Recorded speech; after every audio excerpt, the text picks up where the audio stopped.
synthétique. Il ne suffit pas de connaître son cours et d'identifier la partie concernée par le sujet. Il faut ressortir les éléments clés de la partie pour faire le devoir, étant donné que la dissertation n'est pas la reproduction intégrale du cours. Troisième conseil, une lecture approfondie du sujet et son analyse. Qu'est-ce qu'on entend par analyse? C'est décomposer un ensemble en ses éléments structurants.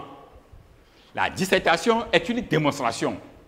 Et pour démontrer, il faut cerner les contours du sujet posé.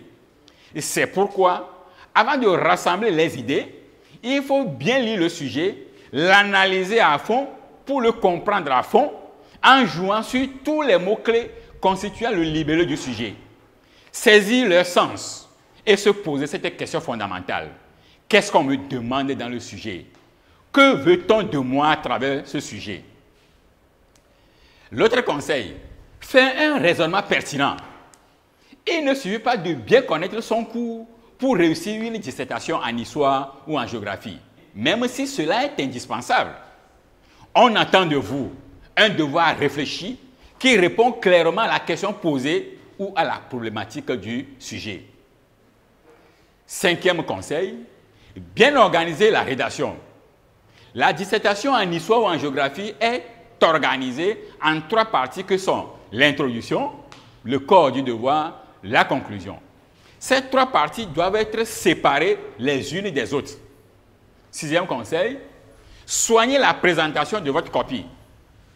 Donnez une certaine aération à la rédaction en sautant une ou deux lignes à chaque changement de grande partie, en allant à chaque fois à la ligne, à chaque fin de sous-partie ou de paragraphe, ou au début d'un autre paragraphe. Ayez une écriture lisible. Septième conseil, faire preuve de la maîtrise de la langue française. Évitez les fautes d'orthographe, notamment pour les noms propres, et de grammaire.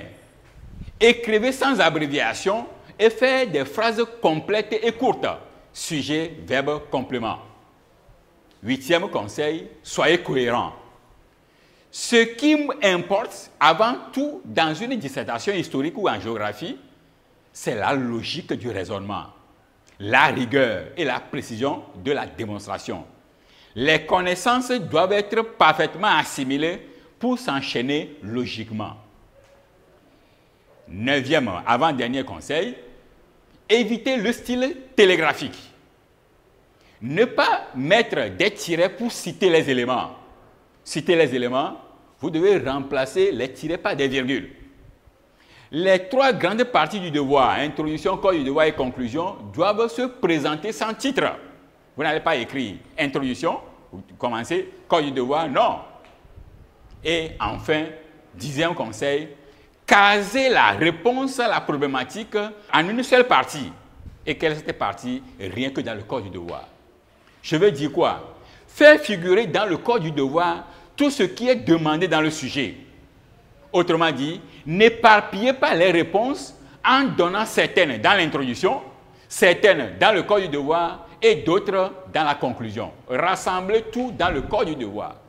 Et si vous éparpillez les éléments là, même si ces éléments sont justes, vous n'aurez que la note de la conclusion ou bien de l'introduction.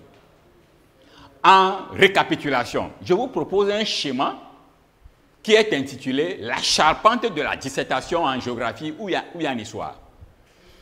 Le premier élément, première grande partie, c'est l'introduction structurée en 3P, préambule, c'est ça l'accroche. La problématique, c'est le sujet, le problème central dégagé par le sujet et le plan. Le corps du devoir maintenant, ça peut être structuré en 2 ou bien 3 grandes parties. Et pour commencer la première partie, vous donnez alors une phrase d'introduction de la première partie.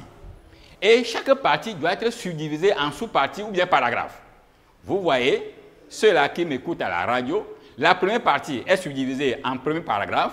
Et dans ce premier paragraphe, vous aurez une seule idée. Je l'ai dit tantôt qu'un paragraphe égale une idée. Une seule idée avec un ou deux exemples. Deuxième paragraphe, une seule idée avec un ou deux exemples. Maintenant, avant d'aller sur la deuxième partie, vous devez faire avancer une phase de transition. Et cette transition, je l'ai dit dans le développement de mon exposé, la transition comporte deux parties. Une conclusion partielle qui fait le bilan de la première partie écoulée et ça fait l'ouverture sur la deuxième partie, l'annonce de la partie suivante. Et enfin, vous allez entamer la deuxième partie et la conclusion. La conclusion, c'est le bilan de la partie écoulée. La conclusion, je l'ai dit que c'est structuré en deux parties. La première partie, c'est la réponse à la problématique, le bilan du devoir, et la deuxième partie, c'est l'ouverture sur un autre sujet. Alors, je donne un sujet pratique pour les élèves de terminale. Mes chers élèves de première, ne soyez pas blessés, c'est pour les élèves de terminale. C'est un sujet bien rédigé sur la CEDEAO. Et l'intitulé du sujet dit quoi? La CEDEAO est une institution créée le 28 mai 1975 en Afrique de l'Ouest. Après avoir rappelé les pays membres de cette institution, dites ce qui fait sa particularité au plan économique en Afrique. Et ce sujet-là, vous voyez, c'est très important. Je répète, mes chers auditeurs, la CEDEAO est une institution créée le 28 mai 1975 en Afrique de l'Ouest. Après avoir rappelé les pays membres de cette institution, dites ce qui fait sa particularité au plan économique en Afrique. Voilà un sujet. Alors, comment on peut traiter le sujet-là? Alors, démarche à mener. Premièrement, je vous ai dit ça tantôt, une lecture minutieuse du sujet. Comprendre le sujet, ce qu'on demande dans le sujet. Alors, quand vous lisez le sujet, vous aurez à découvrir la consigne du travail. Et quand on lit le sujet là, on saura que le sujet demande à ce qu'on énumère les pays membres de la CEDEAO. Et deuxième consigne, le sujet demande à ce qu'on fasse ressortir la particularité de la CEDEAO au plan économique en Afrique. Deuxième démarche, il faut délimiter le champ du sujet. Le cadre spatial, c'est la CEDEAO. Et comme c'est un sujet de géographie, il n'y a pas le cadre temporel. Ceux-là qui me regardent, raison pour laquelle je l'ai mis en rouge, il n'y a pas le cadre temporel. La thématique, c'est quoi? C'est l'économie de la CEDEAO. Le sujet nous demande à parler non pas de l'aspect physique de la CEDEAO, non pas l'aspect humain de la CEDEAO, mais c'est l'économie de la CEDEAO. Voilà la thématique concernée par le sujet. Alors, l'introduction, préambule. La CEDEAO, Communauté économique des États de l'Afrique de l'Ouest, est un regroupement des pays situés en Afrique de l'Ouest. Problématique, cette institution qui regroupe les pays d'Afrique de l'Ouest présente une particularité au plan économique en Afrique. Le plan, quels sont les pays? Vous voyez, le sujet avait demandé deux consignes. Quels sont les pays membres de cette institution? Premier élément, demandé par le sujet. Deuxième élément, quelle particularité présente-t-elle au plan économique en Afrique? Cela voudrait dire que les deux questions-là vont nous orienter dans le corps du devoir. Le corps du devoir, première partie, les pays membres. La CEDEAO comprend 15 pays, à savoir le Bénin, le Burkina Faso, le Cap-Vert, la Côte d'Ivoire, la Gambie, le Ghana, etc., etc. Alors, deuxième partie, la particularité de la CEDEAO au plan économique. Et cette particularité, ça peut être la particularité au sens positif et la particularité au sens négatif. Au sens positif, nous aurons à énumérer les atouts dans divers domaines. Domaine agricole, domaine industriel, domaine commercial, domaine des transports, domaine du tourisme. C'est un sujet très important, écoutez très bien. Dans le domaine agricole, qu'est-ce qui fait la particularité de la CEDEAO? L'agriculture est le secteur le plus important et offre des emplois à près de 60% de la population active de la région. Un potentiel écologique et agronomique considérable, avec des aires écologiques naturelles complémentaires. L'Afrique de l'Ouest comporte 4 zones écologiques ou climatiques présentant des potentiels de mise en valeur complémentaires. Je vous propose une carte que vous allez voir. Alors, les éléments de la carte, vous avez une carte dont le titre est zone climatique.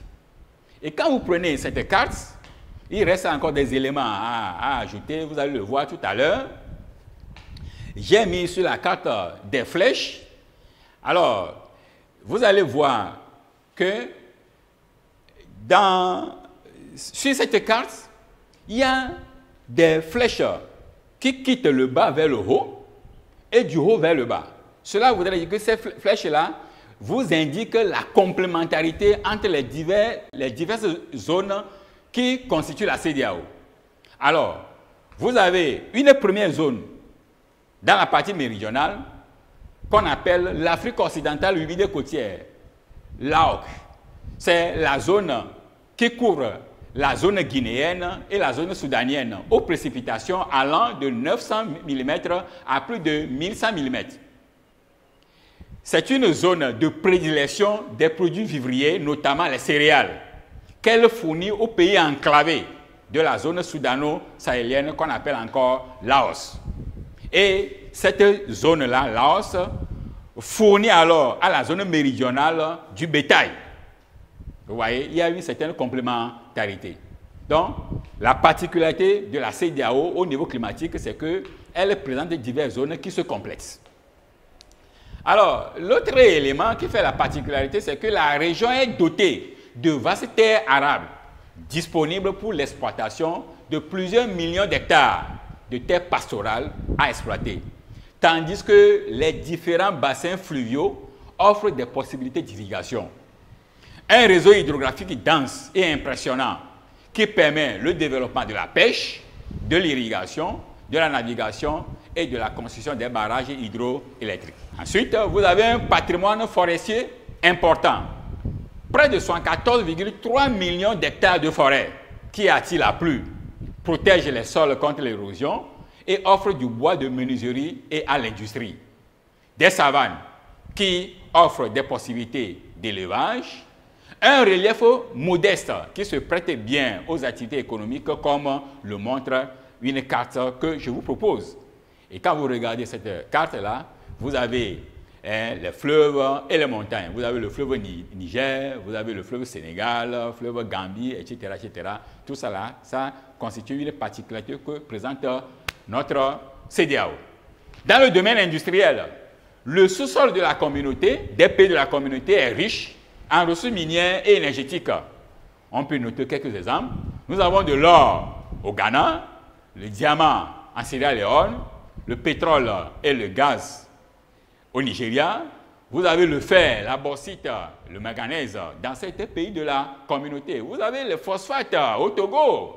On ne doit pas oublier. Ces matières premières offrent des possibilités pour l'industrialisation et des rentrées de devises étrangères. Quand nous exportons ces matières premières vers l'extérieur, ça fait rentrer des devises, ce qu'on appelle encore recettes d'exportation. Et ça nourrit les caisses des États. Dans le domaine commercial, vous voyez, la CEDEAO est bordée par l'océan Atlantique. Donc, c'est une communauté qui s'ouvre sur la mer. Et cette ouverture sur la mer, ça offre des avantages. La construction des ports pour le commerce maritime. On peut citer le port de Lomé, le port de Lagos, de Dakar, d'Abidjan, de Téma et de Cotonou, etc. Ensuite, il y a la libéralisation des échanges. Une particularité que présente la région est la suppression des droits de douane et des mesures de contingentement des biens, c'est-à-dire la fixation des quotas des biens, des services de capitaux entre les pays membres. L'autre élément, c'est la mise en place depuis le 1er janvier 2015 d'une mesure, d'un dispositif qu'on appelle le TEC, Tarif extérieur commun. C'est pour réguler les échanges intracommunautaires, ce qui ouvre la voie à une union douanière. Dans le domaine des infrastructures et de communication, la région est dotée d'un réseau de voies de communication relativement moderne, hérité de la colonisation. La création des infrastructures régionales de transport et de télécommunications comme le transport aérien, EcoAir, le transport maritime régional, EcoMarine, les télécommunications, Intelcom 1, Intelcom 2, le projet de gazoduc entre le Togo, le Ghana et la Côte d'Ivoire pour l'exploitation du gaz du Nigeria. De nombreux axes routiers qui facilitent l'intégration des pays. On peut citer les axes transcôtiers, les